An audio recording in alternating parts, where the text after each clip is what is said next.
Hello students, शिक्षा coaching classes के YouTube channel में मैं आपका स्वागत करती हूँ।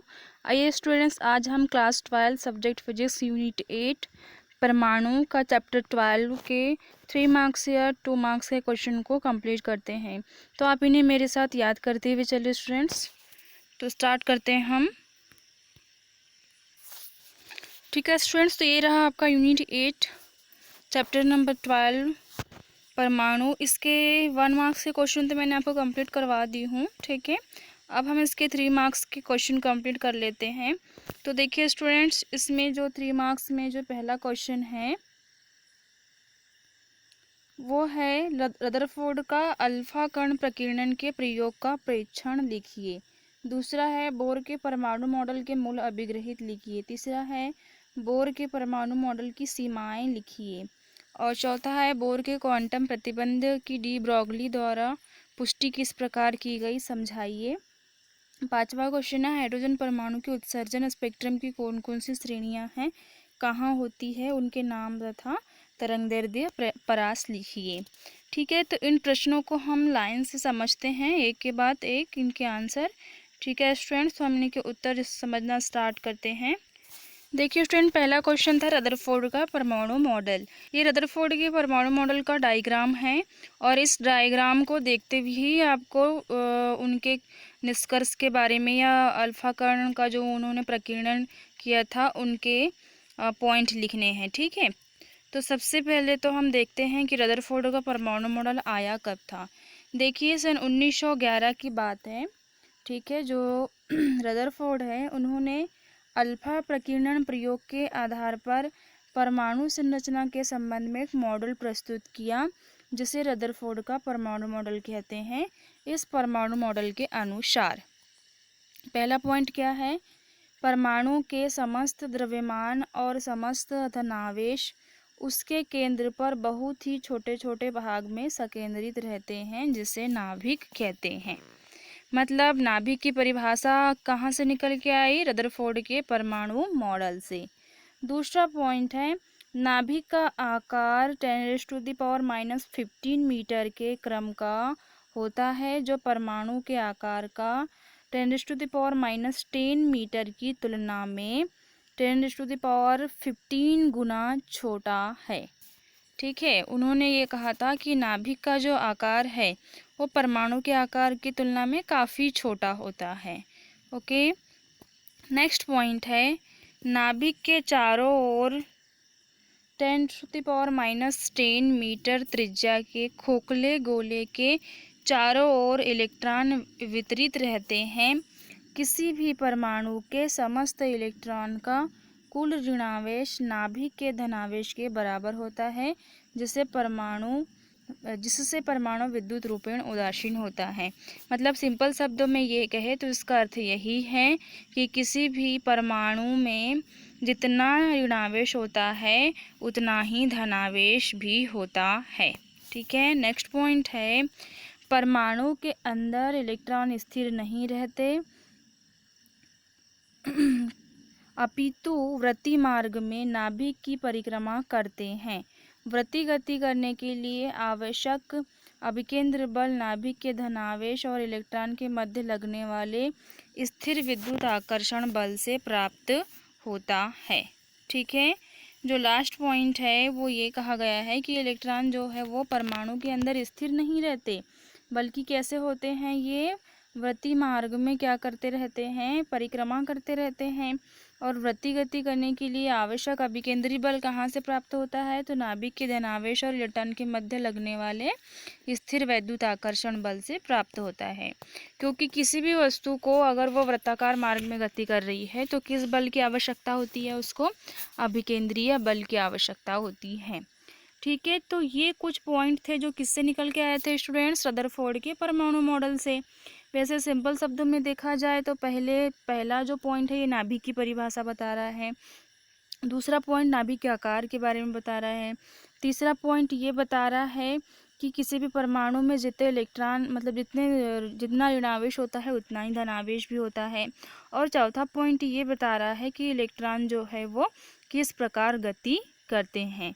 तो ये निष्कर्ष निकल के कैसे आया, देखो रदरफोर्ड ने ये प्रैक्टिकल किया उन्होंने। क्या किया, एक धातु की सतह पर किरणों का मतलब प्रकीर्णन किया, उनका अध्यारोपण किया। उसके दौरान उनके सामने बहुत सारे पॉइंट निकल के आए और इस पॉइंट से कुछ निष्कर्ष उन्होंने निकाले, जो निष्कर्ष कुछ इस तरह से हैं। तो आप इन निष्कर्षों को याद करिए स्टूडेंट्स, ठीक है। ये निष्कर्ष के माध्यम से ही नाभिक की परिभाषा और नाभिक का आकार, ठीक है, नाभिक के अंदर कितना धनावेश कितना ऋणावेश रहता है, ये पता चल पाया। तो आप इन्हें याद कर लीजिए, ठीक है। नेक्स्ट क्वेश्चन की ओर हम चलते हैं। बोर के परमाणु मॉडल के प्रमुख अभिग्रहित लिखिए। देखो ये किसकी बात थी, ये रदरफोर्ड के परमाणु मॉडल के अभिग्रहित, मतलब कुछ महत्वपूर्ण बिंदु पॉइंट। अब ये बोर के परमाणु मॉडल के अभिग्रहित है, मतलब बोर के परमाणु मॉडल से क्या क्या निष्कर्ष निकल के आए।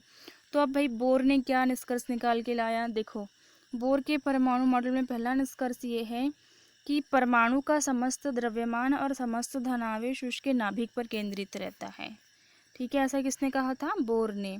दूसरा पॉइंट क्या है, इलेक्ट्रॉन और नाभिक के धनावेश के मध्य लगने वाला आकर्षण बल इलेक्ट्रॉनों को वृत्तिगति करने के लिए आवश्यक अभिकेंद्री बल प्रदान करता है। ये पॉइंट रदरफोर्ड के परमाणु मॉडल में भी शामिल है। तीसरा पॉइंट है, इलेक्ट्रॉन नाभिक के चारों ओर सभी संभव कक्षाओं में नहीं घूमते, अपितु कुछ विशिष्ट कक्षाओं में ही परिक्रमा करते हैं। इन कक्षाओं को स्थायी कक्षा कहते हैं, ठीक है। तो देखिए ये पॉइंट जो है रदरफोर्ड ने ये कहा था कि वृत्तिगति करते हैं, लेकिन ये नहीं बताया था कि किन कक्षाओं में वृत्तिगति करते हैं। तो इस बात को फिर किन्होंने बताया, बोर ने निष्कर्ष निकाला कि कुछ संभव कक्षाओं में ही घूमते हैं, और इन कक्षकों को हम क्या कहते हैं, तो स्थायी कक्षा कहते हैं। नेक्स्ट पॉइंट है, स्थायी कक्षाएं वे कक्षाएं होती हैं जिनमें इलेक्ट्रॉन का कोणीय संवेग h/2 का पूर्ण गुणज होता है, ठीक है। h/2 का क्या होता है, पूर्ण गुणज होता है। जहां h क्या है स्टूडेंट्स, तो आपको पहले से ही पता है, h प्लांक नियतांक है, ठीक है। और इसका मान कितना होता है, 6.63 इंटू 10⁻⁻34 जूल इंटू सेकेंड। तो ये मान आपको याद नहीं भी रखोगे तो चलता है, लेकिन हाँ 1 मार्क्स के लिए आप इसे याद रख लीजिए, क्योंकि 1 मार्क्स में कुछ भी पूछ सकता है। तो इस तरह से 4 पॉइंट बोर के भी याद रखना है और 4 पॉइंट आपको रदरफोर्ड के भी याद रखना है, ठीक है। दोनों के पॉइंट में कुछ समानता है कुछ भिन्नता है, क्यों, क्योंकि बोर के परमाणु मॉडल में उन दोषों को दूर किया गया जो रदरफोर्ड के परमाणु मॉडल में था, ठीक है। अब मान लेते हैं कि यदि m द्रव्यमान का एक इलेक्ट्रॉन है और वो r त्रिज्या की वृत्तीय कक्षा में v वेग से घूम रहा है, और इसका कोणीय संवेग तो इसका कोणीय संवेग क्या होगा, mvr, और mvr बराबर क्या हो गया, nh/2 ठीक है। तो nh/2 देखो ये h/2 मतलब कोणीय संवेग, उसमें हमने n का मल्टीप्लाई कर दिए। अब भाई n क्या है, तो n जो है ये है मुख्य क्वांटम संख्या, ठीक है। n किसके लिए आया है यहाँ पे, मुख्य क्वांटम संख्या के लिए, ठीक है, जिसकी वैल्यू 1 2 3 4 हो सकती है। तो ये है बोर के परमाणु मॉडल के अभिग्रहित, ठीक है, उसके निष्कर्ष बिंदु। अब हम चलते हैं बोर के परमाणु मॉडल की कमियां, ठीक है। देखिए भाई इनके भी मॉडल में कुछ ना कुछ कमियां थी, तो वो कमियां कौन सी थी हम उसको देखते हैं। तो बोर के परमाणु मॉडल की जो पहली कमी है वो ये थी कि इस मॉडल के द्वारा केवल एक इलेक्ट्रॉन वाले परमाणु जैसे हाइड्रोजन, आयनित हीलियम, द्विआयनित लिथियम आदि के स्पेक्ट्रम की ही व्याख्या की जा सकती है। जब सेकंड पॉइंट क्या है, जब स्पेक्ट्रमी रेखाओं का अध्ययन उच्च विभेदन क्षमता वाले स्पेक्ट्रोग्राफ से किया जाता है तो पता चलता है कि प्रत्येक स्पेक्ट्रमी रेखा पास पास स्थित कई रेखाओं से मिलकर बनी होती है। इस मॉडल द्वारा इन रेखाओं की उत्पत्ति के कारण की व्याख्या नहीं की जा सकती। नेक्स्ट पॉइंट है, कुछ स्पेक्ट्रमी रेखाओं की तीव्रता अधिक और कुछ की कम होती है। बोर के मॉडल द्वारा इस तथ्य की व्याख्या नहीं की जा सकती। नेक्स्ट फोर्थ पॉइंट है, इस मॉडल द्वारा स्पेक्ट्रमी रेखाओं पर चुंबकीय क्षेत्र के प्रभाव जिसे जीमन प्रभाव कहते हैं की व्याख्या नहीं की जा सकती। इस मॉडल द्वारा प्राप्त रिडबर्ग नियतांक का मान प्रायोगिक मान से सदैव भिन्न होता है। तो ये कमियां हैं जिसको हम दोष भी कह सकते हैं बोर के परमाणु मॉडल के। ठीक है, तो पहली कमी ये है कि जैसे एक इलेक्ट्रॉन वाले परमाणु, मतलब हाइड्रोजन के पास भी एक इलेक्ट्रॉन होता है, आयनित हीलियम के पास में भी एक ही इलेक्ट्रॉन होता है, द्विआयनित लिथियम, ठीक है, इसके पास में भी एक ही इलेक्ट्रॉन होता है। तो इन जो है इनके बारे में इस स्पेक्ट्रम की ही व्याख्या की जा सकी, मतलब इनके ही स्पेक्ट्रम की व्याख्या की जा सकी, लेकिन जो इनसे ज़्यादा इलेक्ट्रॉन वाले तत्व जो थे उनकी स्पेक्ट्रम की व्याख्या नहीं की जा सकी। ओके, नेक्स्ट पॉइंट ये है कि जब स्पेक्ट्रम में रेखाओं का अध्ययन उच्च विभेदन क्षमता वाले स्पेक्ट्रोग्राफ से किया जाता है तो पता चलता है कि स्पेक्ट्रमी रेखाएं पास पास स्थित कई रेखाओं से मिलकर बनी होती है, लेकिन इस मॉडल के द्वारा, मतलब बोर के मॉडल के द्वारा, इन रेखाओं की उत्पत्ति के कारण की व्याख्या नहीं की जा सकती। ठीक है, कुछ स्पेक्ट्रम रेखाओं की तीव्रता अधिक, कुछ की कम होती है। तो बोर के परमाणु मॉडल से इस तथ्य की भी व्याख्या नहीं की जा सकती। बोर का परमाणु मॉडल जीवन प्रभाव की भी व्याख्या नहीं कर सकता, और जो रिडबर्ग नियतांक का मान प्राप्त होता है वो भी सदैव भिन्न भिन्न होता है। तो ये है बोर के परमाणु मॉडल की कमियां। अब इसे अच्छे से याद कर लीजिए स्टूडेंट्स। ठीक है, इसके आने की संभावना है। अब हम नेक्स्ट पॉइंट की ओर चलते हैं। देखो, हमारा जो नेक्स्ट क्वेश्चन था वो ये था कि आपको डी ब्रॉगली के द्वारा बोर के जो सिद्धांत है, ठीक है, उस सिद्धांत को या बोर के प्रतिबंध को समझाना था। किसकी मदद से? डी ब्रॉगली की मदद से। ठीक है, तो भाई देखिए, डी ब्रॉगली की मदद से किस तरह से हम बोर के सिद्धांत को समझाएंगे। तो सबसे पहला पॉइंट क्या है, डी ब्रॉगली के अनुसार परमाणु में इलेक्ट्रॉन की कक्षा की परिधि कक्षा में घूमते इलेक्ट्रॉन से संबद्ध द्रव्य तरंग की तरंगदैर्ध्य की पूर्ण गुणज होनी चाहिए। ठीक है, डी ब्रॉगली ने क्या कहा था कि परमाणु में जो इलेक्ट्रॉन घूमते हैं नाभिक में, ठीक है, तो घूमते हुए इलेक्ट्रॉन से संबद्ध द्रव्य तरंग, भाई इलेक्ट्रॉन घूम रहे हैं तो उससे संबंधित द्रव्य तरंग भी होगी, तो इसकी तरंगदैर्ध्य की पूर्ण गुणज होनी चाहिए। मान लेते हैं यदि m द्रव्यमान का इलेक्ट्रॉन है और वो किस कक्षा में गति कर रहा है, जिसकी त्रिज्या क्या है, Rn है, और v वेग से घूम रहा है, तो उससे संबंधित द्रव्य तरंग की डी ब्रॉगली तरंगदैर्ध्य को कैसे लिखेंगे? तो हम इसको लिखेंगे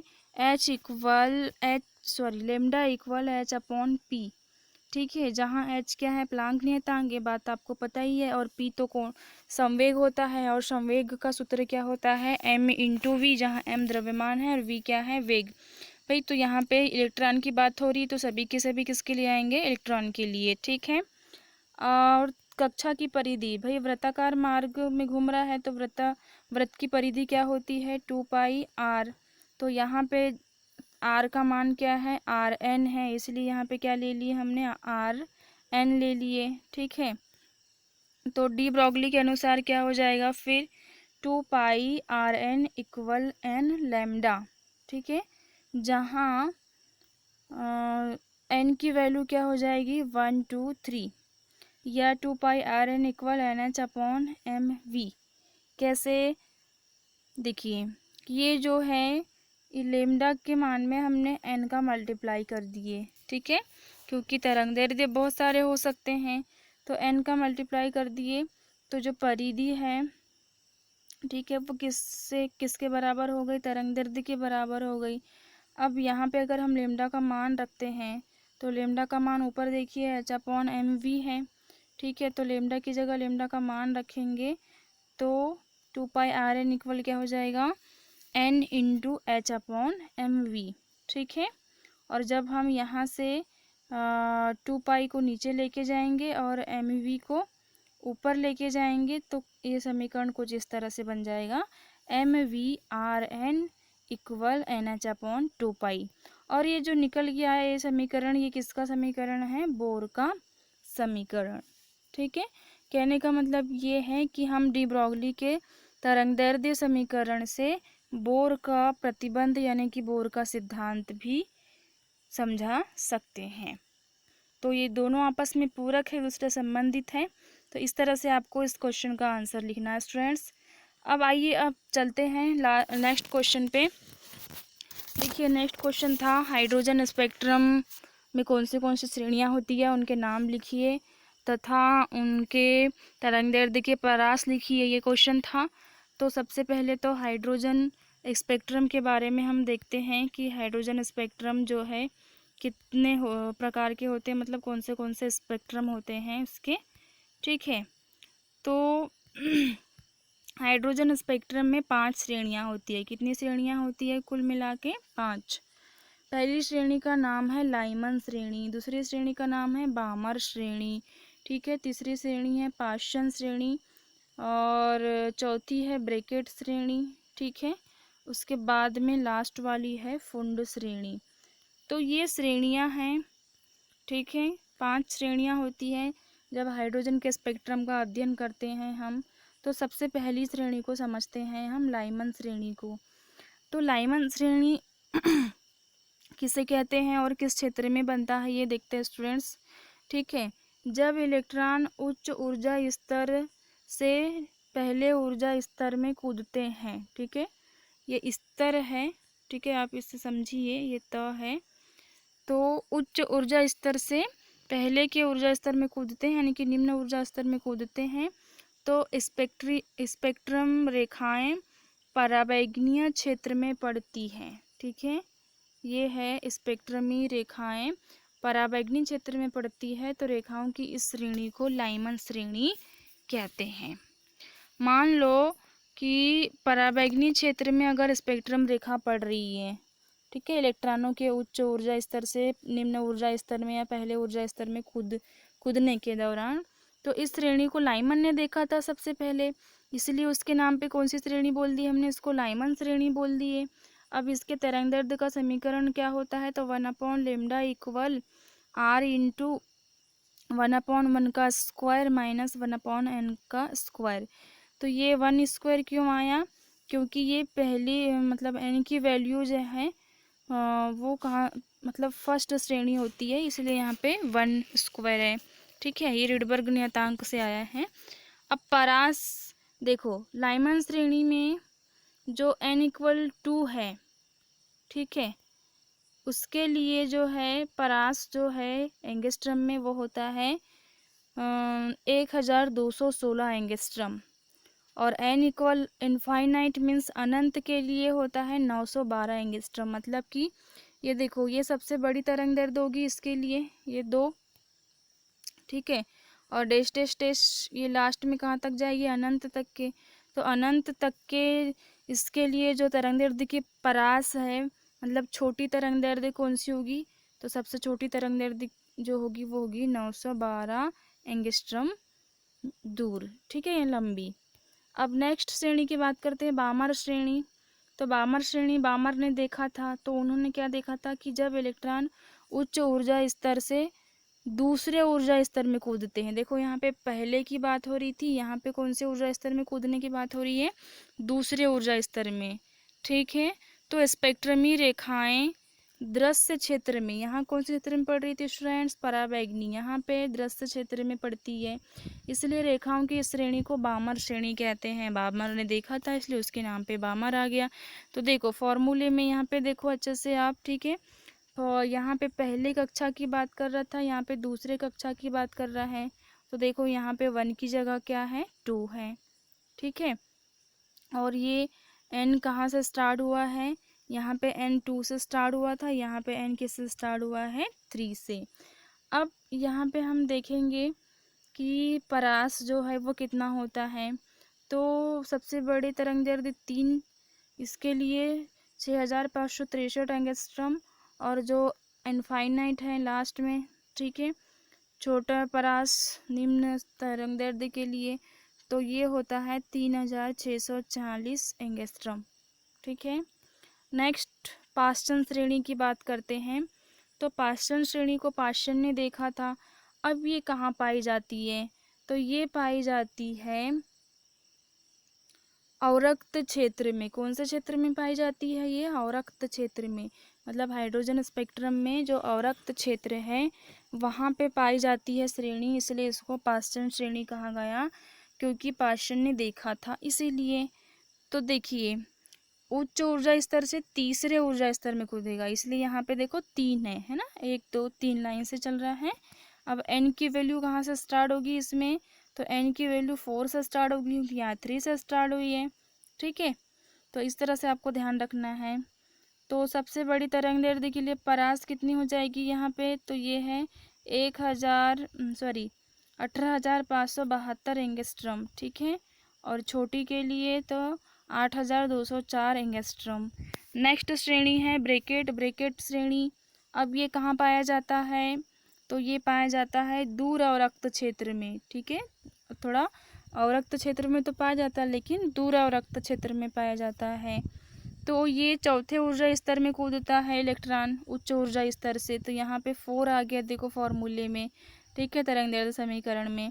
और ये स्टार्ट कहाँ से हुआ है, तो ये 5 से स्टार्ट हुआ है। ठीक है, अब परास आपको याद करना है इसका। तो बड़ी के लिए n इक्वल 5 के लिए ये है 40,515, और छोटी के लिए 1485, मतलब 1,485 एंगस्ट्रॉम। ठीक है, फुंड श्रेणी की बात करते हैं। तो फुंड श्रेणी जो है इसमें क्या होता है, इलेक्ट्रॉन जो है वो कहाँ कूदता है भाई, उच्च ऊर्जा स्तर से 5वें ऊर्जा स्तर में कूदता है। तो स्पेक्ट्रम रेखाएं दूर अवरक्त क्षेत्र में ही पड़ती है, तो इस रेखा की श्रेणी को फुंड श्रेणी कहते हैं। और यहाँ पे फॉर्मूले में 5, और ये स्टार्ट कहाँ से होगा, 6 से। ठीक है, तो n बराबर 6 के लिए ये जो है परास 74,584 एंगस्ट्रम, और इनफाइनाइट के लिए है 22,789 एंगस्ट्रम। तो ये है पांचों स्पेक्ट्रमी श्रेणी जो हाइड्रोजन के लिए प्राप्त होती है। ठीक है, उनके लिए किस क्षेत्र में पड़ती है, और परास कितना होता है इसमें, सबसे बड़ी तरंग दैर्ध्य और छोटी तरंग दैर्ध्य का ये देखिए स्टूडेंट्स हमने, तो आप इन्हें एक बार फिर से रिवाइज कर लीजिए, स्क्रीनशॉट ले लीजिए, या आप इन्हें याद करके अपने मन में दोबारा इन्हें लिख कर देख लीजिए। इस तरह से आपके एग्ज़ाम की तैयारी भी हो जाएगी और आपके पास में नोट्स भी बन जाएगा, क्योंकि आप याद करके लिखे देखोगे तो आपके दिमाग में अच्छे से याद हो जाएगा। ठीक है स्टूडेंट्स, तो ये थे सारे सभी छोटे प्रश्नों के उत्तर। ठीक है, अब बाकी मैं बड़े क्वेश्चन के आंसर आपको करवाऊंगी नेक्स्ट वीडियो में, और लास्ट वाला जो यूनिट है इसमें 5 मार्क्स के ही क्वेश्चन है, तो हम अब 5 मार्क्स के क्वेश्चन को करना कंप्लीट करते हैं। ठीक है स्टूडेंट्स, तो आप पढ़ाई करिए, आपके एग्ज़ाम ज़रूर होंगे। मैं मिलती हूँ आपको नेक्स्ट वीडियो में, तब तक के लिए बाय बाय।